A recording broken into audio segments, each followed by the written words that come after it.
నమస్తే అండి రామారావు గారు. నమస్తే. నాని గారి సినిమా దసరా టీజర్ రిలీజ్ అయింది. ఓకే, నిమిషాల్లోనే మిలియన్స్లోకి వ్యూస్ వెళ్ళిపోయాయి. వేరే నాటు మాసులో నాని దర్శనం ఇచ్చారు. ఎట్లా ఉండబోతుంది అంటారు? ఇక్కడ ఈ మధ్యకాలంలో నాని ప్రొడక్షన్లో పడిపోయాడు. ఫస్ట్ ఒకటి, రెండు రాజకీయాల్లో కూడా పడిపోయాడు. రాజకీయాల్లో పడిపోయి మన పవన్ కళ్యాణ్ని చాలా అంటే విపరీతంగా 100% కూడా నమ్మేశాడు. రేపు పొద్దున్న రాజకీయాల్లో ముందు వరుసలో ఉండి పాల్గొంటాడనే ఒక నమ్మకాన్ని కలిగించాడు. ఇటువంటి సమయంలో ఇప్పుడు దసరా సినిమా రావడం, దాన్ని ఓదెల శ్రీకాంత్ డైరెక్షన్ చేయడం, ఆ సినిమా ఎలా ఉందంటే నాకేదో పుష్పాన్ని చూస్తున్నట్టుగా, పుష్ప కథకేమో కంటిన్యూషన్గా ఉన్నట్టుగా, పుష్ప గెటప్ని అనుసరిస్తున్నట్టుగా అనిపించింది నాకు.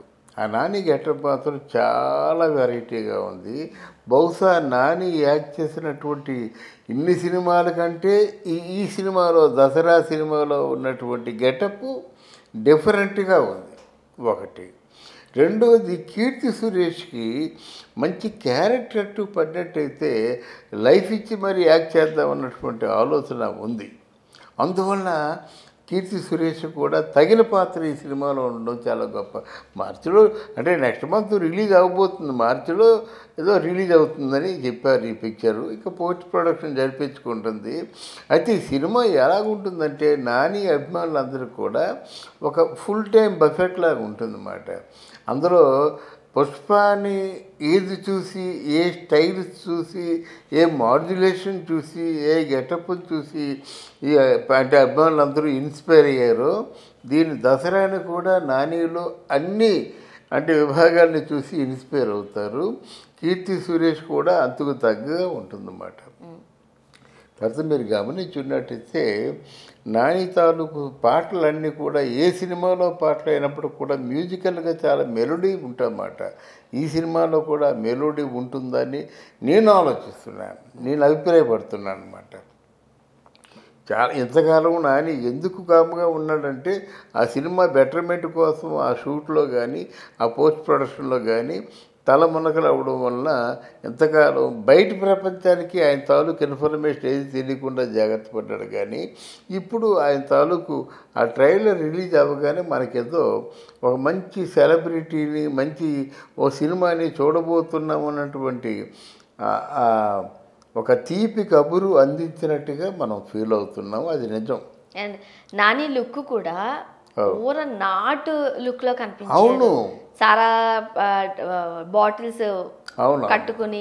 ఓకే, సో మద్యానికి సంబంధించి కూడా ఇది మా అలవాటు కాదు అంటే వ్యసనం కాదు, సో ఇది మా జీవితంలో భాగం అయిపోయింది అన్నట్టుగా. సో అందుకే నానిని ఏమంటారంటే సహజ నటుడు అంటారన్నమాట. సహజ నటి జయసుధ యాక్ట్ చేస్తుంటే మనకి ఎంత ఆనందంగా ఉంటుందో, సహజ నటుడు నాని యాక్ట్ చేస్తున్నప్పుడు కూడా మనకి మనసుకు అంతే ఆనందంగా ఉంటుందన్నమాట. నేను చెప్పాను కదా, పుష్పకి ఇప్పుడు ఎక్స్టెన్షన్ అయితే ఎలాగుంటుందో అలాగ ఉంటుంది అనిపించింది. దాన్ని చూడడానికి జనం చాలామంది ఇష్టపడుతున్నారు అన్నమాట. పుష్ప గెటప్, పుష్ప మాడ్యులేషను, పుష్ప డ్యాన్సులు, పుష్ప మ్యూజిక్ చాలా అంటే ఒక మన ఆంధ్రదేశంలోనే కాదు, ఇండియా వ్యాప్తంగా కూడా పుష్ప మ్యూజిక్ సంచలనం తీసుకొచ్చింది. అది మనం గమనించాలి. జనరల్ గా హీరోయిన్స్ అంటే గ్లామర్ పాత్రలు చేయడానికి ఎక్కువగా ఇష్టపడుతూ ఉంటారు. బట్ ఇప్పుడు మనం చూస్తున్నట్లయితే రష్మిక మందన కానీ అండ్ దసరా సినిమాలో కీర్తి సురేష్ కానీ ఓకే అదే మాస్ లుక్ లోకి, అదే డీ గ్లామర్ పాత్రలు చేయడానికి కూడా ముందుకు వస్తున్నారు. సో ఏ విధంగా ఉండబోతుంది అనుకోవచ్చు? ఇప్పుడు గ్లామర్ పాత్రలు చేసి రామ్ చరణ్ ఆచార్యంలో ఏం ఉద్ధరించాడమ్మా. మరి పుష్ప డీ గ్లామర్ రోల్ చేసి అర్జును ఎక్కడికో వెళ్ళిపోయాడు. ఈనాడు అర్జును నేను మెగాస్టార్ని అంటున్నాడు. ఆయన అర్జును డీ గ్లామరైజ్డ్ క్యారెక్టర్లు చేసి మెగాస్టార్ అనిపించుకున్నాడు. ఇక్కడ ఆల్రెడీ ఒక మంచి లుక్, మంచి ఇమేజ్ తెచ్చుకున్నటువంటి రామ్ చరణ్ ఆచార్య సినిమాలో గ్లామర్ పాత్రలు చేసి ఎక్కడున్నాడు? ఆ స్థాయి ఆయన స్థాయి ఎక్కడుంది? ఆయన పొజిషన్ అక్కడ వేర్ హీ స్టాండ్స్ అంటే నథింగ్. ఇప్పుడు ఏదో ఆ రాజమౌళి తాలూకా ఆస్కార్ అవార్డు అని ఏదో ఇట్లాంటి ప్రాపగండా చేయడం వల్ల రామ్ చరణ్ని మన తారక్ని చెప్పుకుంటున్నారు, కానీ లేకపోతే రామ్ చరణ్ తారక్ వాళ్ళ తాలూకు అయిపోయింది అంతే. త్రిబుల్ ఆర్ వచ్చింది, జనంలో ఒక పబ్లిసిటీ బాగా స్ప్లిట్ అయింది, తర్వాత ఊరుకుంటారు, మర్చిపోతారు జనాలు. ఒక సంవత్సరం దాటినట్టయితే జనాలకి ఎవరికి గుర్తుంటుంది? మగధీర ఇప్పుడు గుర్తుందా? బాహుబలి ఇప్పుడు గుర్తుందా? మరి ఛత్రపతి శివాజీ ఇప్పుడు ఛత్రపతి ఇప్పుడు గుర్తుందా? ఉండదు. అది ఆ టైంలో ఆ సీజన్లో ఒక సంవత్సరం 2 years గుర్తుంటుంది అన్నమాట అంతే. డి గ్లామర్ పాత్రలో మన కీర్తి సురేష్ కనిపిస్తున్నారు. ఏ విధంగా ఉండబోతుంది? కథకు తను ఎంతవరకు ప్లస్ అవుతారు? ఒక నటీమణి తాలూకు సమర్థత డీగ్లామరైజ్డ్ క్యారెక్టర్ చేసినప్పుడే తెలుస్తుందమ్మా. ఎందుకంటే ఆ డీగ్లామరైజ్డ్ క్యారెక్టర్ చేస్తున్నప్పుడు ఆవిడ ఫుల్ అంటే 100% ఇవ్వకపోతే ఆ దృశ్యాన్ని చూసే వాళ్ళు చూడలేరు. కనుక ఏడడం చాలా అందంగా ఆడవాలి. ఆ పని చేసింది ఎవరి అంటే సావిత్రమ్మ చేసిందన్నమాట.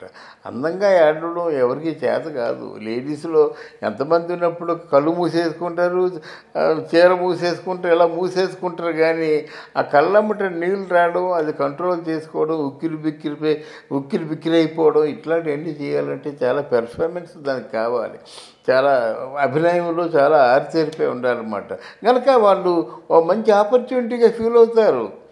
ఎవరు? ఈయన కీర్తి సురేష్ కూడా మంచికి పెర్ఫార్మెన్స్ ఇవ్వచ్చు. అది అందులో ఉన్న గొప్పతనం. సో ఆర్టిస్టులకు ఒక సవాల్ లాంటిది. అంటే దసరా టీచర్లో మనం సిల్క్ స్మిత గారిని మరొకసారి జ్ఞాపకానికి తెచ్చుకోవాలి. ఏం చెప్తారు? అంటే ఏం లేదు, అక్కడ ఒక అట్మాస్ఫియర్ వైపు డ్రైవ్ చేయడం అన్నమాట. ఎందుకంటే ఒక మామూలుగా బ్రాందీ షాపు, ఏదో వైన్ షాపు, లేకపోతే మద్యం తీసుకున్న షాపు ఉందనుకోండి, అక్కడ సిల్క్ స్మిత ఉందంటే ఇంక అంతకంటే అట్మాస్ఫియర్ ఏముంటుంది? ఒక డ్రైవ్ చేయడం అన్నమాట. డెఫినెట్గా ఆడియన్స్ని మనసుని కొల్లగొట్టడం. అక్కడ వీళ్ళిద్దరు అక్కడ కూర్చున్నారంటే చాలా బాగుంటుంది కదా. అంటే లొకేషను అది ఫర్ ఎగ్జాంపుల్ అతడు సినిమా ఉంది, మహేష్ బాబు వీళ్ళందరూ వచ్చి మాట్లాడుకుంటారు. అక్కడే ఒక పల్లెటూరులో హోటల్లో మసాలా దోశలు అవి వేస్తుంటారు కదా. ఎంఎస్ నారాయణ తింటూ వాడికి కోపం వస్తుందన్నమాట. ఏమైనా నా మటుకు నేను మాడిపోయిన మసాలా దోశ తింటుంటే అని చెప్పేసి లేచిపోతారు కదా. ఎంత పండింది ఆ సీను అంటే దేనికోసం? అక్కడ మద్యం ఉంది, అక్కడేమో సిల్క్ స్మిత ఉందంటే ఇట్లాంటి అంటే సన్నివేశాలకి ఈ పోస్టర్స్ అదనపు బలాన్ని చేకూరుస్తాయి. ఇది ఇప్పటికే మిలియన్ వ్యూస్తో దూసుకుపోతున్న Dasara teaser. So cinema release అయిన తర్వాత అంతే బ్లాక్ బస్టర్ హిట్ అందుకోవాలని మనస్ఫూర్తిగా కోరుకుందామండి. Thank you very much. Thank you అమ్మా, థ్యాంక్ యూ వెరీ మచ్.